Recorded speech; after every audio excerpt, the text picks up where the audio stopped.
there, my name is Erin. I'm a writer with Tamasha Theatre, and I'm here today to talk about dialogue and the factors that affect your dialogue. So, dialogue is the window of a character, and just like in real life, so many different factors can change the way someone speaks. For the purpose of this exercise, we've split these factors into two distinct categories. We've got permanent and semi-permanent, so these are things that you definitely cannot change about a character in the moment. And then we have temporary, things that are changing a person's demeanor and dialogue from moment to moment. So something that is permanent are things like their class, their gender, their age, their culture, where they grew up. They can't change those things within a play or in that scene. But something that is temporary are things like their emotional state, their confidence levels, the status they're in, the situation they're in that moment can really affect the way that somebody speaks. So when it comes to using this worksheet, it's really, really useful in trying to figure out different characters in in the same moments in your play, and really thinking about how they would express themselves. So I've filled in a couple of examples just to show you how you can use this sheet, and showing different factors and how they change things. So we're talking about age. I picked age, and I've used something, the same situation, but it's going to be said in a different way by different ages. So this is something positive said by a 17-year-old. They would say, that was sick, right?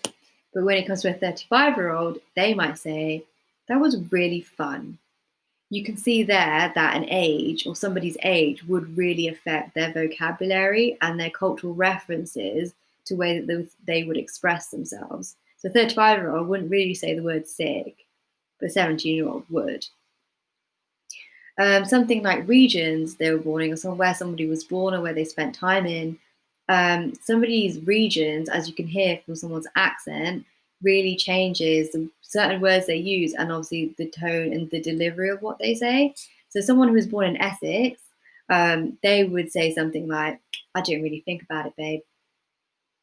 Whereas someone who's born in LA, in America, they would be like, I did not think about it.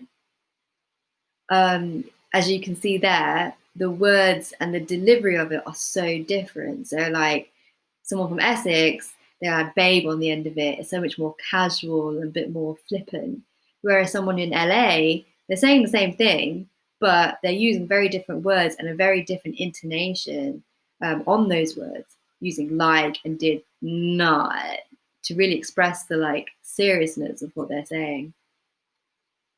So something like temporary is something like their emotional state. So I, in this example, have picked something that is the same expression, the same thing, but they're saying it from a very different emotion. So someone upset saying, I have not been out in so long, to someone excitedly saying, oh my God, I haven't been out in ages, is they're saying the same thing, but they're coming from a different place and a different emotion. So with upset, there's a pause, as you can see, and an emphasis on so.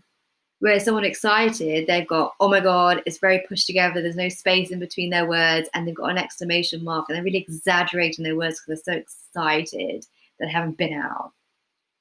Someone on confidence, that's quite different as well. So like a confident speaker, they may be there at a presentation at work or something. They're probably from the same class, but they could not be as confident as each other. So a confident speaker would be like, this is what we predicted for this year. Whereas a non-confident speaker would say the same thing, like, so this is what we've come up with, what we think might happen. So you've got a lot of pauses, you've got a lot of extra words, a lot of, like I'm doing now, hedging in their words. So that really shows off, I think, the different types of ways and different factors that affect your character. And when you're thinking about a character, it's really important to think about all these things, where they've come from, to inform the way that they speak.